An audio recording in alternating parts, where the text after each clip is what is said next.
And now it is my absolute pleasure to introduce our moderator for the event, Dr. Alexandra Murphy. In addition to her role as the acting dean in the College of Communication, Dr. Murphy is also a professor of communication and focuses on the risks that occur when problematic communication practices are taken for granted and normalized, particularly in organizational contexts where lives are on the line. So I will turn it over to Dr. Murphy. Thank you so much, Emily, and thank you so much for all that you've done to organize this event. And welcome to everyone. It's such a pleasure to be with you all today. I know we have an audience primarily of alums, but I also want to do a special welcome to some of our admitted students and some of their parents who are also joining us today. I can't believe it's been a full year since we were in person on campus. In fact, I think it was almost exactly a year ago that we had to cancel our annual alumni reception. And that is one of my favorite events, as it gives us a chance to really reconnect with all of you, reconnect you with faculty, with your peers, have a drink and catch up and learn all that you're up to. I also usually get a moment at that time at that reception to tell you all the exciting things that are happening at the college and the things that we continue to do to educate our students in the importance of not only what you say, but also how you say it, no matter what the context. I do want to share some exciting plans that we have, some new space that's going to be happening on campus that's going to allow us to expand some of our student labs, including our media engagement lab, a new virtual and augmented reality communication lab, and some new news production and podcasting spaces. So I'm really hoping that you'll be able to visit us in the fall when we'll have these spaces up and running. In the meantime, I'm really grateful that we can still come together in this kind of virtual environment. And I'm very excited to host 3 of our amazing alums who have taken their education and interests in communication to impressive heights in their careers. They have graciously agreed to share some of their journey with us with the hope that some of their experiences may inspire or guide some of your possible choices. So I'm really pleased to introduce to you first, Vanessa Alvarez, who is the founder and CEO of 312 Aligned, a marketing and communications agency that listens, learns, and leads efforts to help entrepreneurs and nonprofits create strategies to understand their digital ecosystem, build brand recognition and awareness through multiple platforms while using data to make informed strategic decisions. She's also going to be beginning an inaugural position as the communications director for the Chicago Coalition for the Homeless starting in April. So welcome, Vanessa. Thank you so much, Alexa. Welcome, everyone. Next, we also have Alex Hans. He is the Deputy Press Secretary for Governor Pritzker. For the past 4 years, Alex has worked with Governor J.B. Pritzker's communication team, currently in the administration as Deputy Press Secretary and previously on his gubernatorial campaign. So welcome, Alex. Good to be with you, thanks. And finally, we have Rachel Hinton. Rachel is the chief political reporter for the Chicago Sun-Times. She graduated from DePaul University in 2017 with a BA in journalism. And welcome, Rachel. And as you can imagine, between 12 and 1, a lot's happening in the world in their lives. And so I'm particularly really grateful that you were all able to take this time. I'm sure you're watching the emails and the texts and everything kind of coming in exactly as we're kind of moving through our conversation. So again, thanks so much. Thanks for having me. Let's just get started. So we've got some questions to ask you, and I know we're really excited to kind of learn all the things that you've all been up to. So just to start out, if you could tell us a little about your career journey since graduating from DePaul, a little bit more about what you're up to now. And I think if Alex, we could just start with you. Sure. Hi, everyone. Again, it's a pleasure to be with you. Like many people at DePaul, I would say my career journey started right there while I was in school.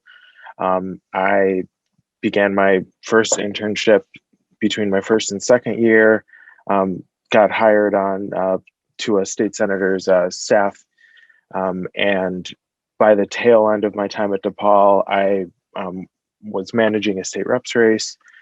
I had interned at a consulting firm over the summer. And right at the end, I actually joined the governor's team over on the campaign very early on. And now I'm here in the governor's office. I've been spending the last year in the COVID times managing our All in Illinois initiative, which has included a couple campaigns, the most recent one about vaccines and making sure that people get educated and make the choice to get vaccinated. The mute button, right? Vanessa, if you could tell us a little bit about what you've been up to since graduating. Sure. I graduated in 2011, obviously from the Office of Department of Communications. I got my master's at DePaul, and I really used that time as I was already in my profession to kind of level up and learn a little bit more. Most of my communications world has really been on the philanthropic side, the nonprofit side. And I really wanted to learn a little bit more, which on how we speak to all our stakeholders, whether it is a grassroots effort or if it's speaking with our elected officials on, having substantial change happen within our city and within our state.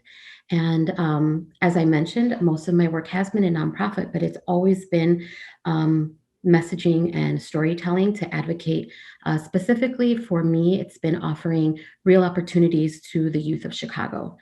And I've transitioned from a couple of organizations and was actually downsized, which is what led to me creating my own consultancy because I had people in the field reaching out to me for my expertise. And as Alexa mentioned, I have now taken on a role with the Chicago Coalition for the Homeless to help them just be more strategic in their communication needs. And the beautiful part about this role is that it complements what I did while I was at DePaul, looking at grassroots messaging and also high-level messaging. And Chicago Coalition for the Homeless has an advocacy and grassroots efforts as well.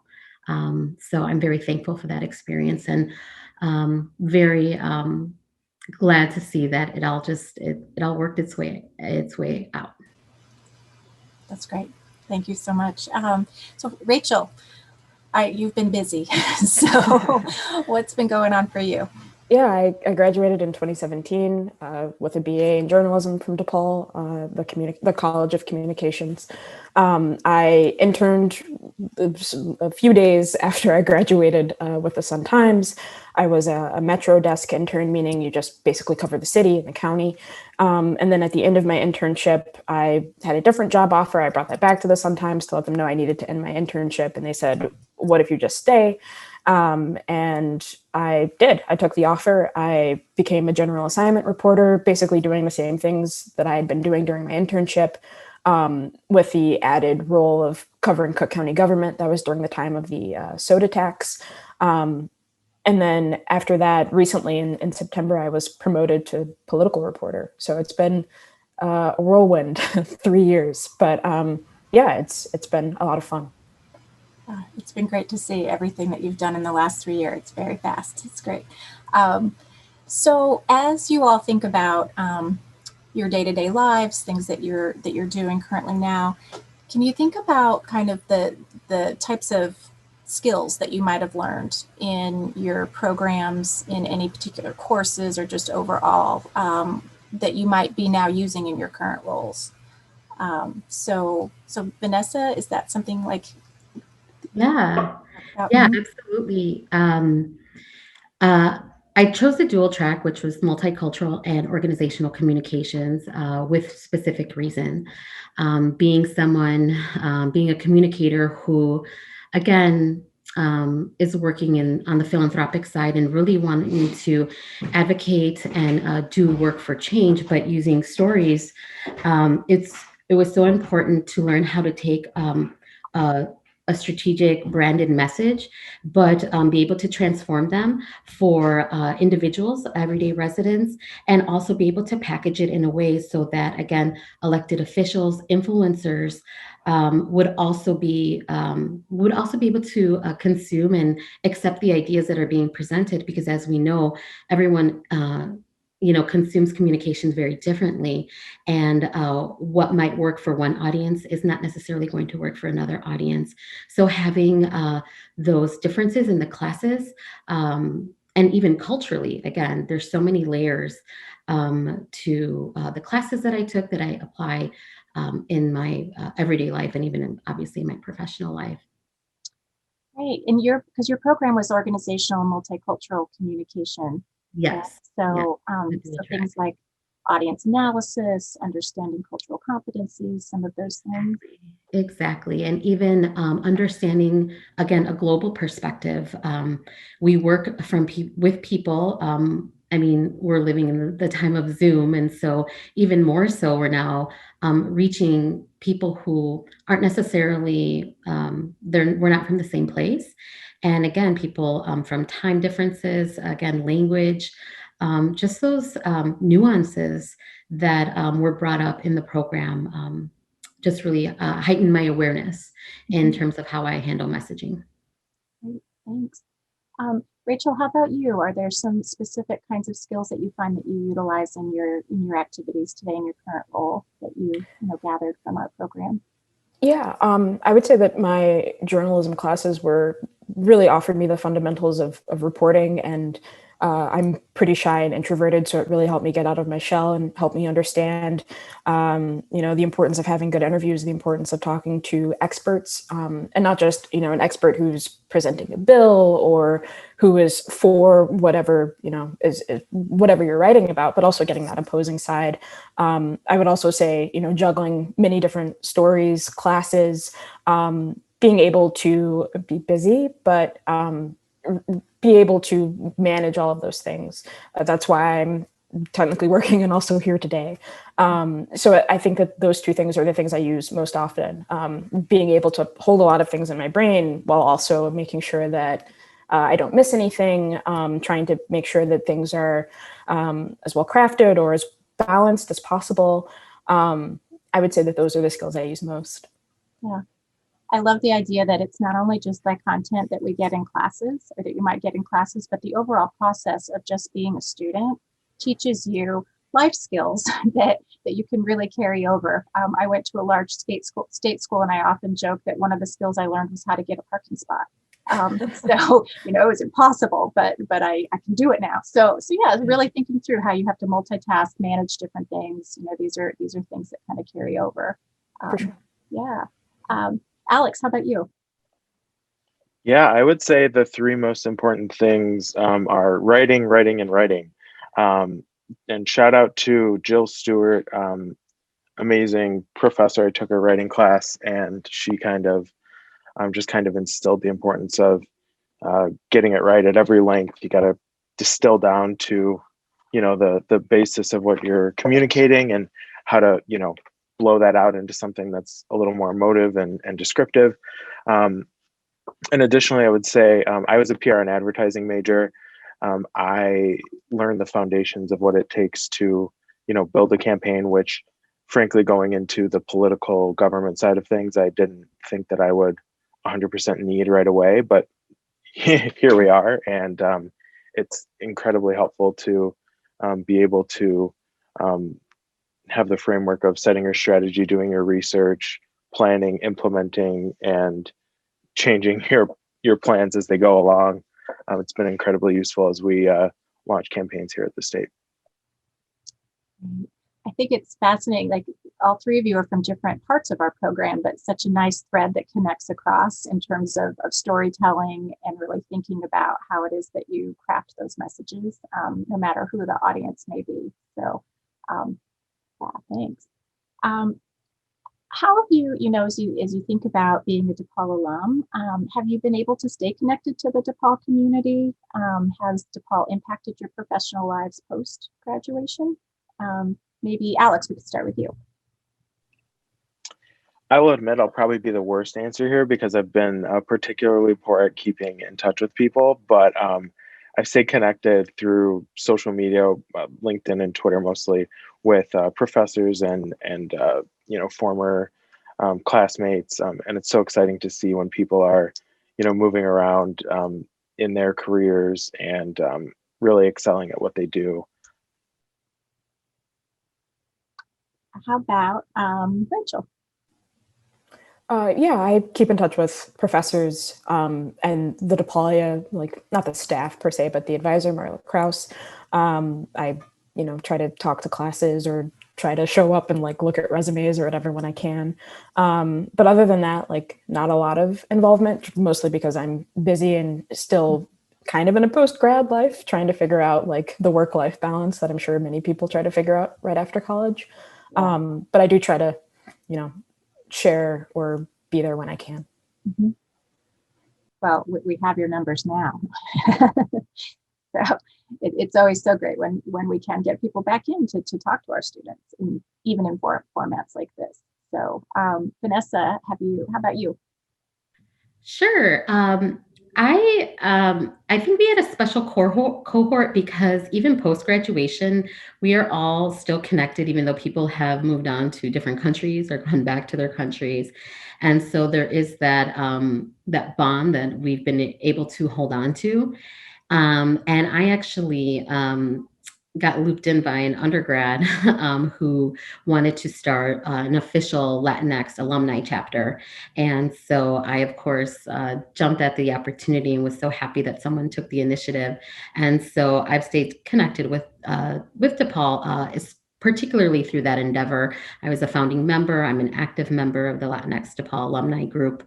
But even in relation to that, one of the reasons I stayed connected is again, just networking and meeting people who actually went to DePaul or were recent grads. And just, I think by nature of life, in a pre and post-pandemic life, of course, just connecting with people and holding on to that bond. And actually I had friends who graduated from DePaul that I had no idea, but joining the alumni group has just really broadened my reach with staying connected. Oh, that's great. So we've kind of touched about this kind of in some of your responses, but DePaul's mission focuses on social justice, equity, and access. And I think we see different parts of that playing out in each of your roles. But if you could talk a little bit more about how this may have been an influence in your career or in your life, the way in which you might see this kind of playing itself out. So Vanessa, I'll just come back to you. Sure. Full disclosure, it's a mission that I've loved of DePaul. Even just being a student there and recognizing the foundation of the Vincentian values is really to provide, again, an opportunity and education to people who were not being afforded this opportunity. And I've been someone who I've been doing cause and mission-based work most of my career. And so for me, it goes hand in hand. And I do want to share a quote that I found on DePaul's website because, I did my homework. And I think it just rings true to, I think, just existing right now. I think things are really tough and challenging. So I'll just share that and then I'll end there. So it says, this is a quote from Vincent and DePaul. It says, "Do not overburden yourself with the rules of devotion, but persist in doing well those you have, your daily actions, your work. In a word, let everything revolve around doing." Sorry, my screen is blocking this.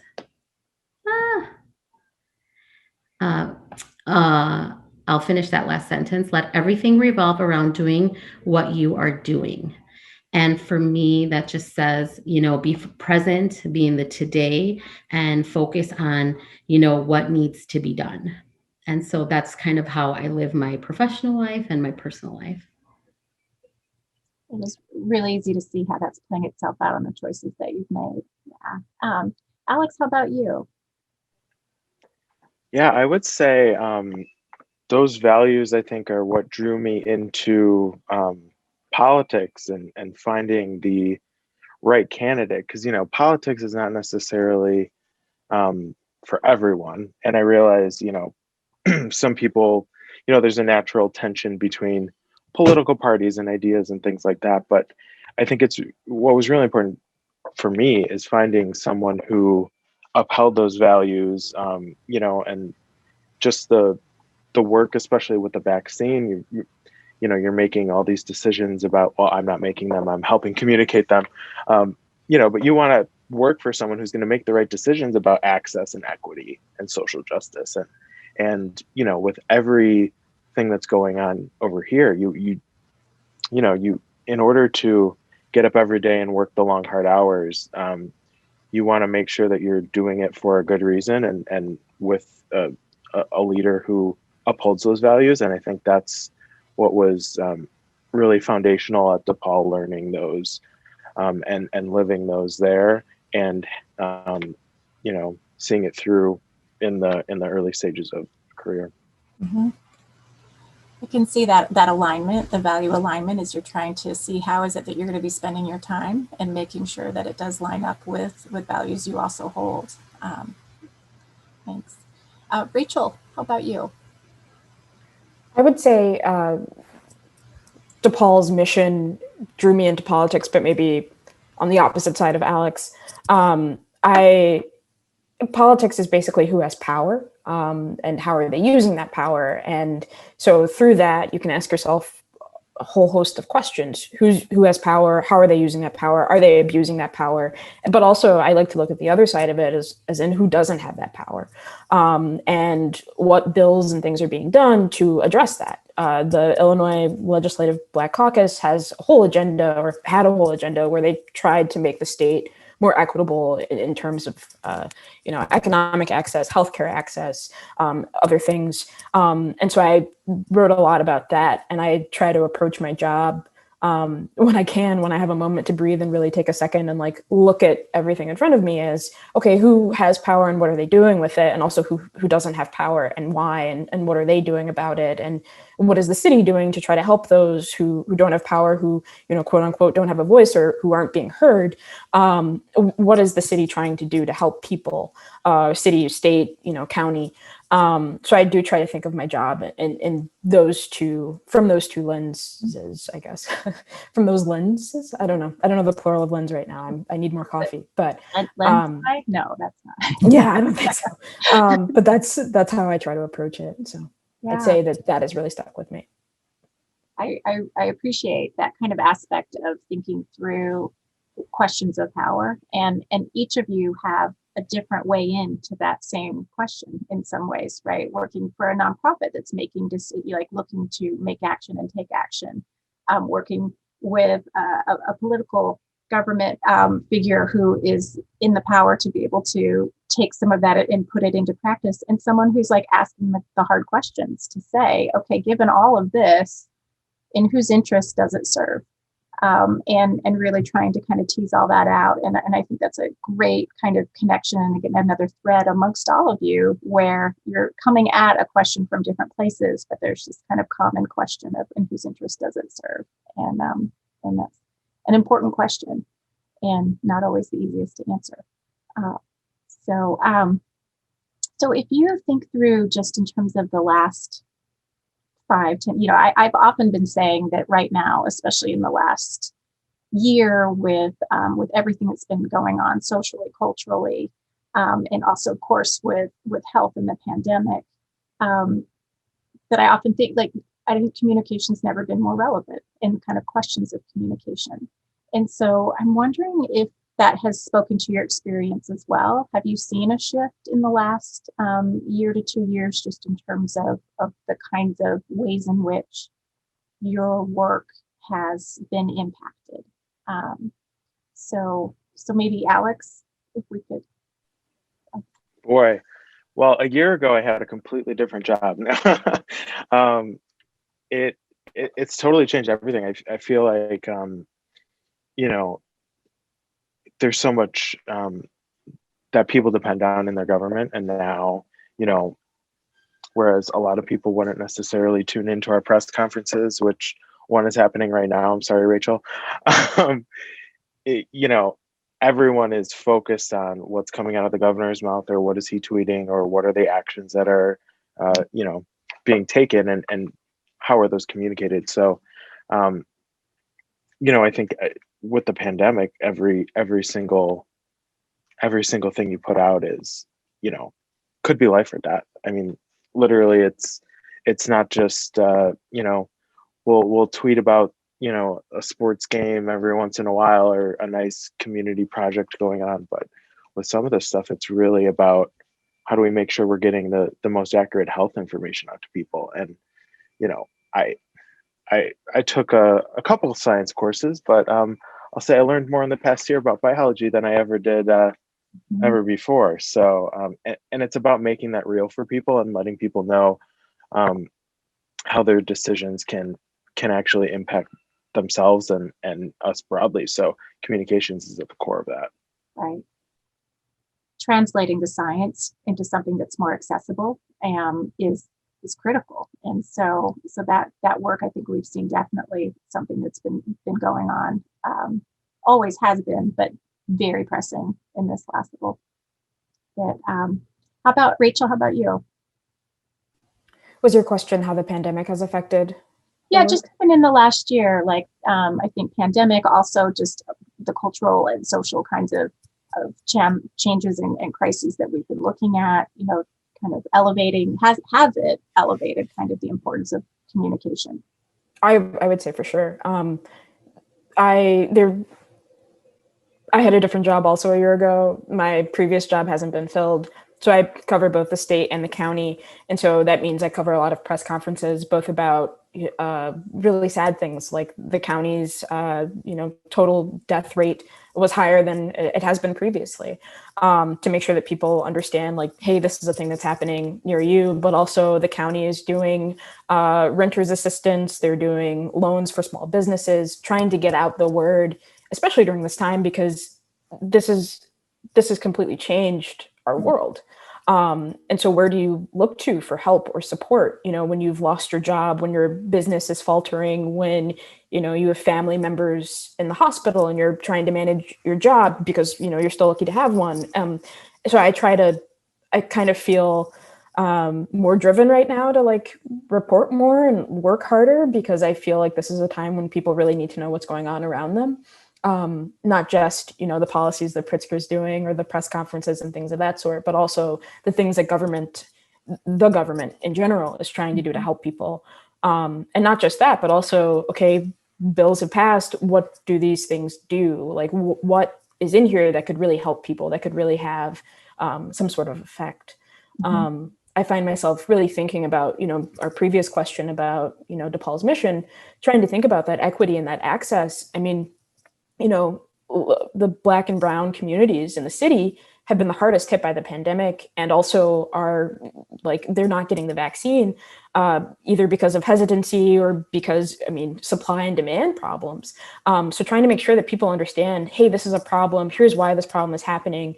Sure, it might be hesitancy, but also it's because, with Loretto Hospital, which has been in the news recently, it's because of some mismanagement. It's because previous, president and his administration maybe botched the rollout of this vaccine, or if they didn't botch it, something happened and it's not getting here. So trying to understand that network and how things break down, I find myself thinking about that a lot more. And I find myself racking my brain about how to tell these stories and how to make sure that people, when they open up the Sun-Times, are getting the most news that they can, either from me or from my colleagues or whatever.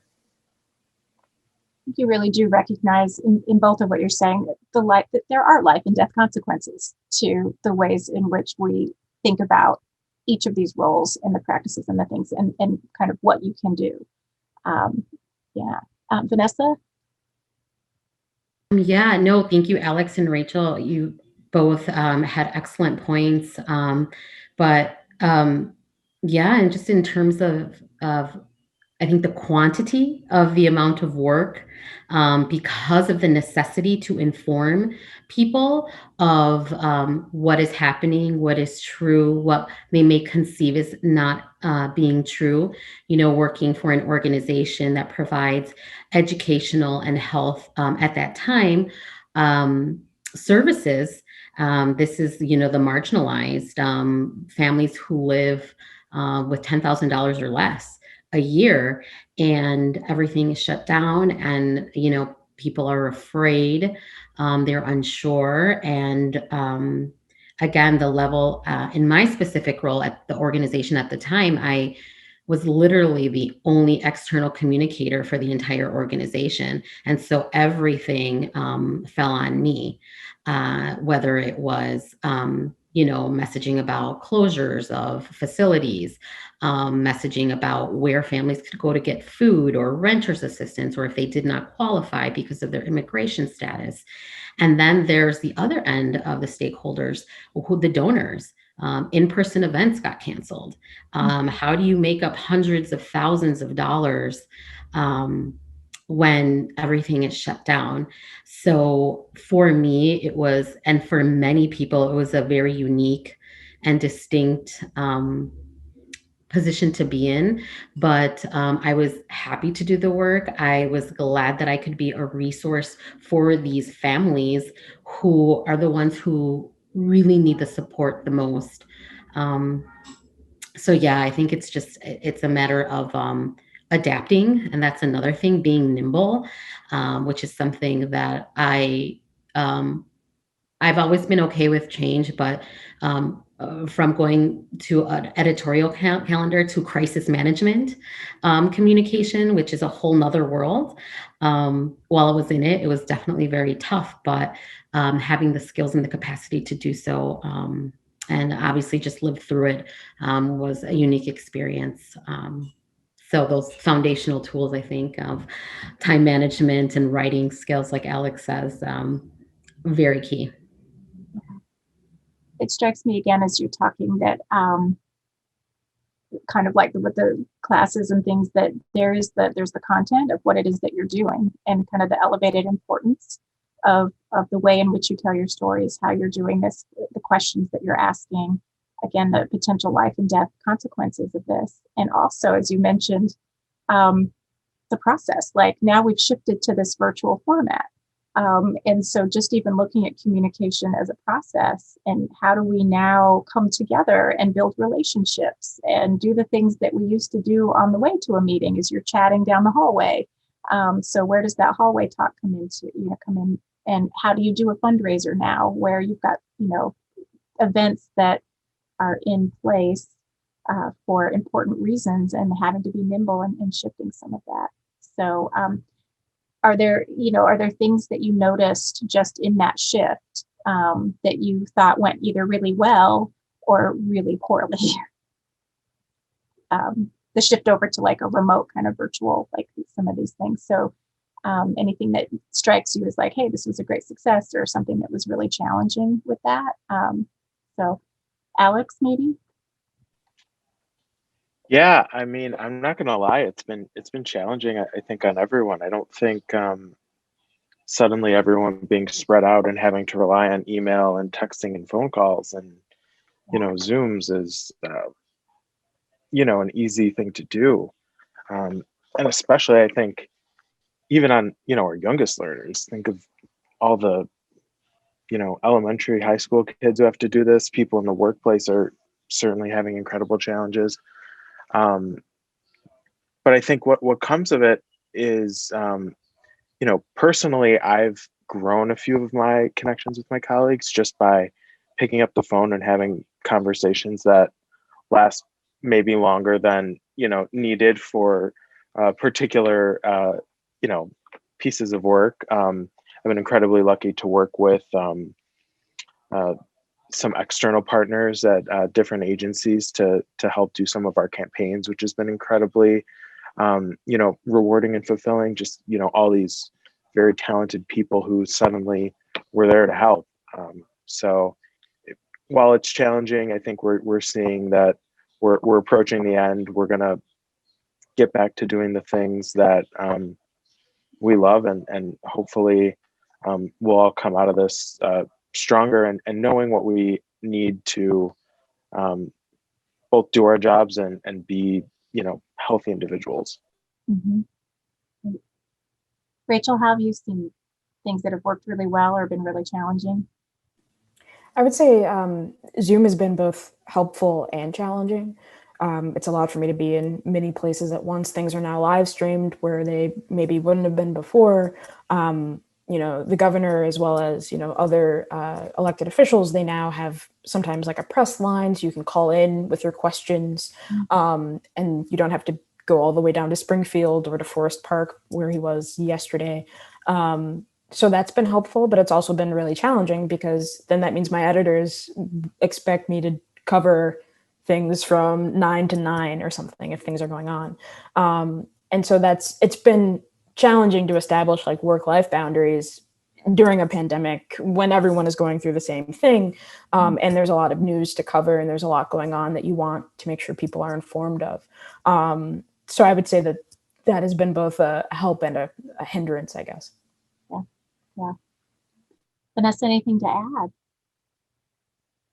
No, I think they had all, both Rachel and Alex had great points about being nimble. And while it's kind of a blessing and a curse to be able to access everybody, but not in the ways in which we are accustomed to, and to be frank, we're human, that we need.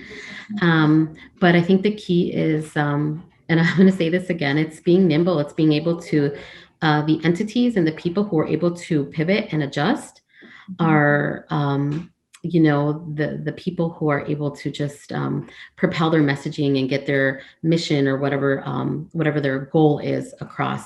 And it's having that actual bandwidth. And then whether, it's the bandwidth, the resources, I mean, that's a whole other conversation. But I think that's the bad part about all this, because technology, there is a digital divide and people may not have access to that. But on the flip side, if you do have access to it and you do have the resources, you are going to be able to shift in that manner. It's a really good point. I also think, like, just thinking through what are some of the things that you hope will continue, some of the live streaming of events or some of the abilities to like pull people together from different places in an easier way while recognizing some of the like very real challenges that are there.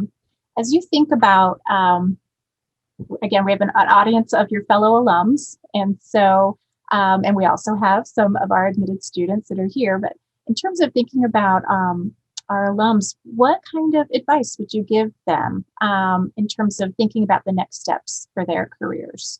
So, Rachel, you want to start us off? Sure. I would say internships and networking are the big things that I would really push, and that I hope people watching this walk away from. Networking helped me get my internship, which helped me get my job. Having other internships helps you like get to know the city, and it also helps you get to know what you're interested in. So not just like putting out work for a company or whatever, but also like, do I want to do journalism? Do I want to do communications? What kind of communications like do I want to do? And I would say that doing those early and often really helps you like fine tune your interest so that by the time you are, about to graduate, about to walk across the stage, you hopefully have a good idea and maybe a job or an internship or a fellowship lined up. I would also say, remaining friends with people I went to school with at DePaul has been really helpful. Having a support network, especially now during the pandemic times, has been really great. Having people that I can turn to and say, can you believe X just happened?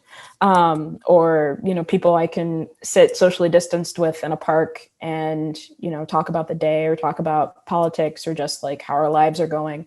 A way to like reset or, I don't know, take a moment for yourself, I'd say is really important too. You're not just a cog in a machine, you're also a person. So make sure that you're taking care of yourself as well. And that also goes for when you're in college too. So not just as an adult or professional, I should say. Oh, it's true. Like learn those skills now because it's not going to get easier necessarily, right? I want to say too, in another way that you're giving back and kind of staying connected with us, Rachel is one of our new members of our, newly established Young Professionals Advisory Board, which will allow for some opportunities to really have, we hope, some more engagement, not only with our students, but also with our Dean's Advisory Council too. So continuing that kind of level of connection, the way in which we want to kind of keep people together and building that community.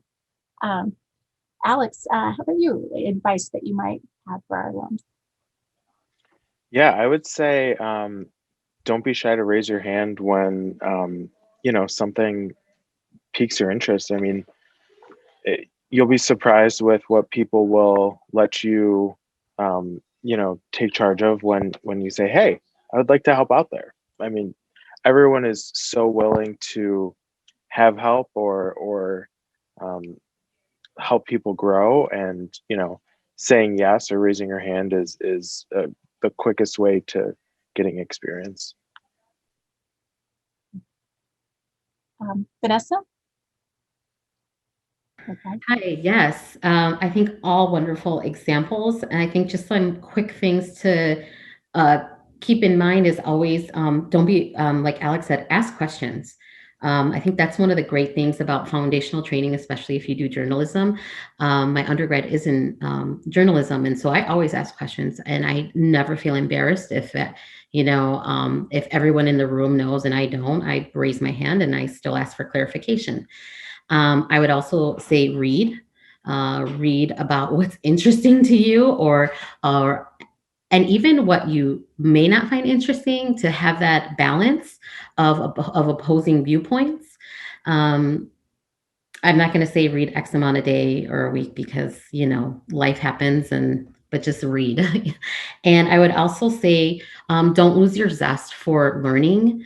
I have continuously always something that I've always done, even though I was in a job, I would always look to see what companies or organizations were looking for in their candidates, to make sure that I stayed in the same league as, people who, there's always going to be new graduates, there's always new tools. And again, just adapting and evolving with the profession and the industry as it goes along. And the final thing I would say, this was passed along to me at a DePaul alumni event. Fellow alum said that we are our ancestors' wildest dreams. And so just keep dreaming, and, if you can see it, manifest it, and just keep working towards, what you want in your life, and it'll happen. That's great. Thank you. That's a great quote. So with that, I'm going to open it up. We've got some questions that are in our question answer chat area. So I'll take a look at that, and we'll just see. You all can do a hand raise or shout out and see if anyone wants to kind of take on this. So the first one is, can any of our panelists offer advice on how a retired professional communicator might use her or his writing skills as a volunteer?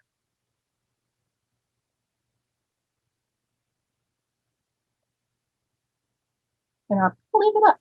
I could start, I guess. I know that there are different nonprofits or other organizations around city and state that are trying to help people who come from like maybe lower income communities, or not necessarily lower income, but I don't know, disinvested communities. Help students, help young people, help people in general get resumes together, help them get clips and things together who need mentorship. So I would say that I think that that's a good way to still use those skills. You're still helping someone. Maybe you're putting together a newsletter or helping this organization put together a newsletter while also mentoring someone. I think that that's maybe one way to still use those skills. That's great. Alex or Vanessa, anything you might want to add? Yeah, Vanessa. I would say that on job boards, they're also volunteer. You could literally do a filter, and obviously it would be more organizational, more perhaps grassroots, local community level opportunities. But I know that there are organizations that are always looking for great writers and people to support their mission. And I would say also reach out to your school where you graduated, and see if there are opportunities to lend your expertise to the new group of graduates. All right. Let's see. Here's one. Sounds like DePaul does a good job of creating hands-on experiences to apply the classroom knowledge. Would you agree? And maybe I'll add if you have any examples. I would say in that writing class that I talked about, there were probably dozens of assignments that were real world examples, like go write a press release, go write a snippet of a speech, go write in every single format you could possibly do. And in PR classes and in nearly every class, there's real world examples. I've actually used work that I've done for an internship and turned it into an assignment because it was so similar. And I was like, hey, can I give you the real thing? And all the professors were so adaptable, and sometimes it started in the class and then it got into the real world in a different way, or maybe years later. So everything is pretty adaptable and applicable to what you would see. That's great. Rachel or Vanessa, any examples of hands-on training that you received, or exercises, or ways in which that might have been in your classes? Yeah, Vanessa. I'll do a call out. Like I said, I was in the graduate program and at Dr. Spiker. And while I am, a woman of color, I'm a child of immigrants, we had an assignment where we had to present, and the paper that I had to present on was about privilege, white privilege. And never in my life had I heard that word. And so that class it's become such a core foundation of the work that I've done moving forward, and understanding, systems that have been in place, and understanding history and why we are where we are as a city and as a country. And so, as Alex said, when you're in school, and again, I was in a master's program, I was already in my profession. I would strongly advise everything that you do in school, you can apply it to your life and look at it as a real assignment. And if you're lucky, you'll be able to transfer that into another area as you grow into an internship, or whether that's in your profession. It's a great baseline, and you'll have real work that you can take with you. Can I jump in on that? Yeah. Journalism classes at DePaul for me were largely sandbox time. So the first few were teaching you the fundamentals, and here's how you ask a question. Here are the types of questions to ask. But then as I became a sophomore and junior and senior, it was largely, okay, come up with an idea. Okay, I approve your idea, go do the interviews, turn in something. And that really helped me learn time management. It also helped me learn about like experts, and also, as I mentioned previously, like having a balanced article, as well as the importance of, coming up with good ideas, or worthwhile ideas, or things that are more fleshed out, really thinking about what's going on around me and what hasn't been covered before that I think is interesting.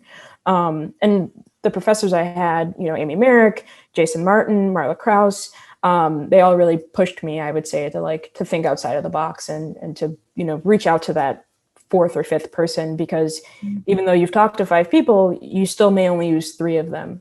So to make sure that the amount of work that is going into an article, while it may seem like a lot, is mostly there to help you have the best article possible when you're done. And also giving me the time and the space to really to allow me to do that. So. There's a question here that I think I can answer, that's asking about internships. So since you brought up some of the internships, someone was asking other kinds of opportunities and things that we have at DePaul. And part of our program is taking up to 3 internships for credit toward graduation, with a director that's in-house in the College of Communication that can help either find those internships or help support ones that you might find yourself. So it sounds like each of you took some advantage of. In particular, I know, Vanessa, you were on the graduate side, so it happens less often there, because usually people are working full time at that point.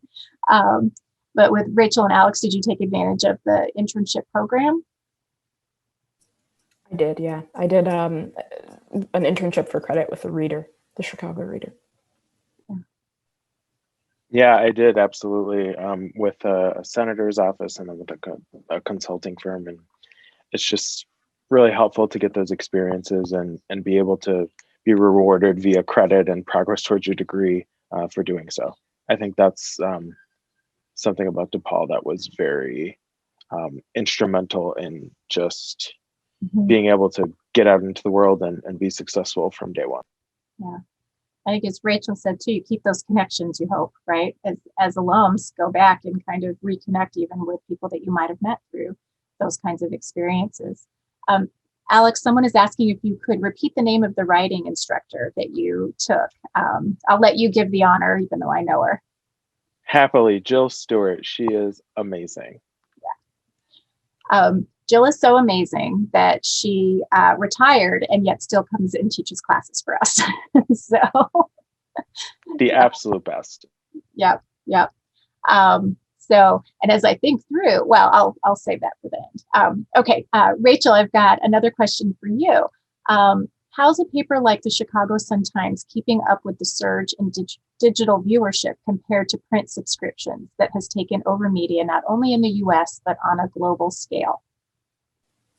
So in the time that I've been at the Sun-Times, we have really made a more concerted effort at getting that digital viewership up. We now have paid subscriptions, which is not something that we had previously. We are definitely an online first kind of paper, which I think most papers are now, to make sure that, I mean, most of our time is spent on our phones. Typically, I mean, in the before times, if you're commuting, you're on your phone, maybe on Twitter or Facebook or something. So that's how you see articles. So we're still doing that. We're still pushing that, trying to get a lot of exclusives, trying to get things first. I would say that I think the pandemic has actually been pretty helpful for us in terms of that. I think our content, the way that we've managed, reporting out the pandemic and all of the ins and outs of COVID, as well as just general news stuff like, former speaker Michael Madigan, being implicated in a bribery scheme and then losing the speakership and then stepping down again from his various roles. Covering all sorts of things, trying to cover all of them pretty well and trying to give a really like multifaceted product to readers and try to draw them in a way that other places aren't doing, trying to offer something different. So for any of you, how long after did you acquire a job after graduating? And I think we've heard some of you all have switched jobs in the last year. And so how did you overcome any self-doubt and or being discouraged through the job hunting experience?